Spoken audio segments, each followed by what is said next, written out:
We can't just cling on to the givens of life, because the givens of life fix us in space, tell us what our place is within a given time.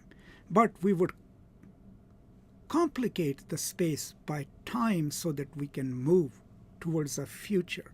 Only by focusing on time as it impacts a space can we move towards a future, because then there is a movement in our critical thought. So the naive thinking, basically what he calls is basically tells us to accept the way the world is and our place in it. Critical thought basically presupposes that we are in constant becoming and in flux, and that places us within a time frame, that if we are hopeful and if we want to transform the world, then critical thinking will take us to the next stage and the next stage. And all of that will be accomplished, of course, through dialogue. And then what he comes to is the concluding part of this discussion of dialogue. And only dialogue which requires critical thinking is capable of generating critical thinking. So any kind of dialogue, if critical thinking is an ingredient of it, then it will generate critical thinking, right?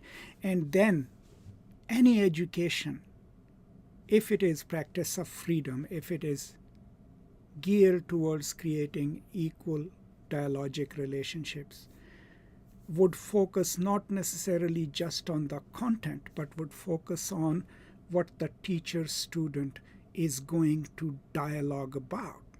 The content of that dialogue becomes important, but it will not be top-down, right? We've already learned that the teacher-student and student-teacher dichotomy needs to be broken down, but the focus will be on the content of the dialogue itself, right? And the dialogue, of course, we know is full realization of our humanity.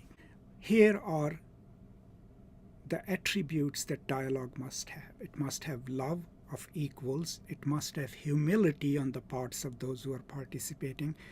It must have a faith in the world and faith in the people and their abilities to change.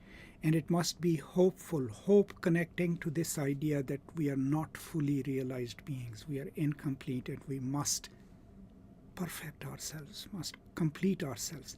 And it must have critical thinking, and the critical thinking of the kind that enables us to look at the space where we are and infuse it with a constant movement of time, because only that will tell us that we can leave the very spatial given of life and move in time dialogically to change the world.